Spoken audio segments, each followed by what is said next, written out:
दोस्तों, यूपीएससी ज्ञान वाहिनी में आप सभी का स्वागत और अभिनंदन है। मैं नेहा प्रयागराज से। जैसा कि आप सभी लोग ये बात जानते हैं कि आपकी संविधान की कई क्लासें हो चुकी हैं, जैसा कि मैं आपको वीडियो उपलब्ध करा चुकी हूँ। तो आज कुछ आपके लिए प्रश्न रखे गए, 10 से 11 प्रश्न रखे गए। आप उनके उत्तर पहले आप खुद सोचेंगे, उनके उत्तर क्या हो सकते हैं, क्या नहीं हो सकते, फिर उसके बाद हम उत्तर तो यहाँ पर बताएंगे ही आपको, ठीक है। तो चलिए देखते हैं हम लोग यहाँ पर पहला प्रश्न। तो आपकी स्क्रीन पर ये आपका पहला प्रश्न है।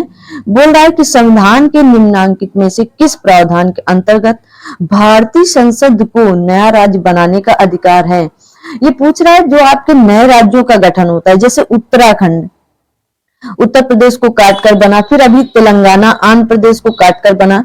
तो इसमें कहा जा रहा है कि जो नए राज्यों का गठन होगा, कह रहे हैं कि नए राज्यों का प्रावधान या बनाने का अधिकार भारतीय संसद। तो इसमें देखिए दो बातें छुपी हुई हैं। अगर कोई नया राज्य बनाने का अधिकार होगा या नए राज्य का प्रावधान किया जाएगा तो वो संसद के द्वारा किया जाएगा। प्रश्न में ही उत्तर खोजने का प्रयास करें, ठीक है।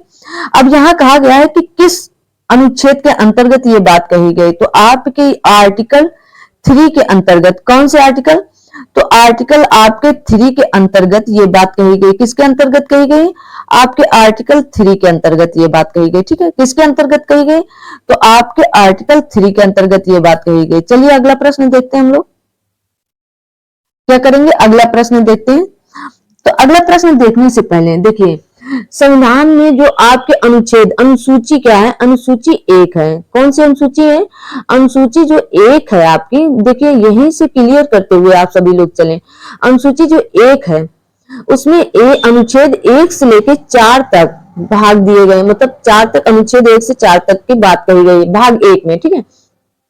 अनुसूची 1 में कहा गया है कि भारत राज्यों का संघ होगा, ठीक है, यह यूनियन होगा। चलिए अगला प्रश्न देखते हैं हम लोग इस श्रृंखला का।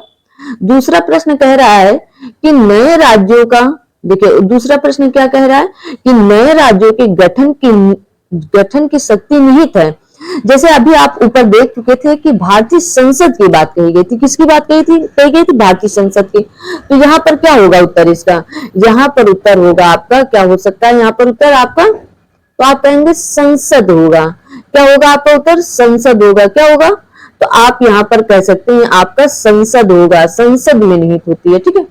किसमें निहित होती है, संसद में निहित होती है आपके। चलिए अगला प्रश्न देखते हैं हम लोग इस श्रृंखला का। अगला प्रश्न क्या है, हाँ देखिए अब संसद आया है, जैसे आपका संसद यहाँ पर आया, क्या आया है, संसद, ठीक है। तो संसद आपका पार्लियामेंट किस अनुच्छेद के अंतर्गत, इसमें कौन कौन से सदन, पार्लियामेंट किससे मिलकर बना है, मैंने सारी बातें आपको बता रखी। फिर भी इसमें लोकसभा जो निम्न सदन के नाम से जाना जाता है, जो जनता का प्रिय सदन होता है वो लोकसभा होता है। कौन सा होता है, लोकसभा। उच्च सदन को राज्यसभा कहते हैं। क्या कहते हैं, राज्यसभा। और आपके इसमें क्या होते हैं, प्रेसिडेंट, मतलब राष्ट्रपति जी भी इसी में होते हैं, ठीक है, राष्ट्रपति जी भी इसी में होते हैं, प्रेसिडेंट। चलिए अगला प्रश्न देखते हैं। अगला प्रश्न है, अगला प्रश्न देखिए, भारत के संविधान के अंतर्गत निम्नलिखित में से किसको राज्यों की सीमाओं को परिवर्तन करने की शक्ति प्रदान है। जो परिवर्तित करने की शक्ति किसको प्रदान होगी, लोकसभा की बात कही नहीं गई, सर्वोच्च न्यायालय की बात कही नहीं गई, राष्ट्रपति की बात कही नहीं गई, तो किसकी होगी, संसद की होगी। किसकी होगी, संसद की होगी। चलिए अगला प्रश्न देख लेते हैं हम लोग।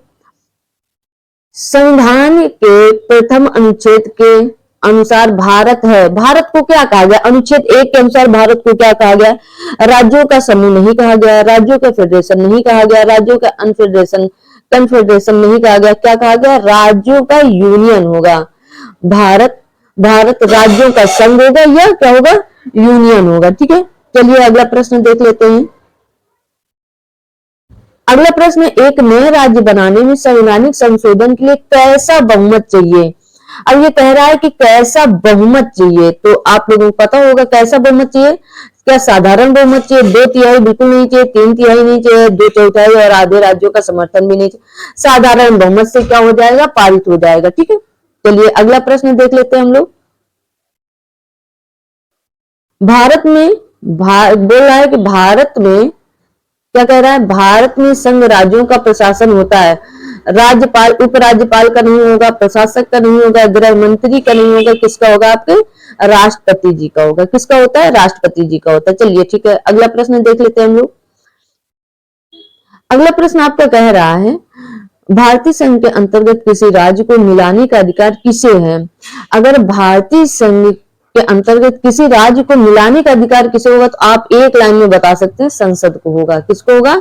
संसद को होगा। ठीक है, इतनी बातें हम आपको पहले बता रखे हैं। इसमें कह रहा है आपका कि भारतीय संविधान संघ में नए राज्यों का सृजन किया जाना है तो संविधान की किस अनुसूची में संशोधन करना आवश्यक होगा? पांचवी में कोई ऐसी बात कही नहीं गई, तीसरी में भी नहीं गई, दूसरी में भी नहीं गई, तो किसमें कही गई? आपकी पहली अनुसूची में ये बात कही गई। तो क्या होगा? पहली अनुसूची। ठीक है, अगला प्रश्न देखते हैं हम लोग। कह रहा है सिक्किम को, क्या कह रहा है प्रश्न? सिक्किम को विधिवत भारत संघ के पूर्ण राज्य के रूप में सम्मिलित, विधिवत पूर्ण राज्य के रूप में तो 36वें संविधान संशोधन, अर्ध राज्य के रूप में तो आप क्या कहेंगे? 35वें। वो भी प्रश्न आगे है आपका। अगला है किस संविधान संशोधन के द्वारा, अभी आपका यूपीपीसीएस एग्जाम प्री 2021 का हुआ था, इसमें यह प्रश्न आया था कि दिल्ली को राष्ट्रीय राजधानी क्षेत्र कब घोषित, किस संविधान संशोधन? तो 69 संविधान संशोधन के अंतर्गत किया गया था। ठीक है, लास्ट प्रश्न आपका वही, सिक्किम भारत का एक राज्य बना, सिर्फ एक राज्य बना था, पूर्ण राज्य नहीं बना था, तो आप किसके अंतर्गत? संविधान 35वें संविधान संशोधन के अंतर्गत कह सकते हैं। ठीक है, किसके अंतर्गत? 35वें संविधान संशोधन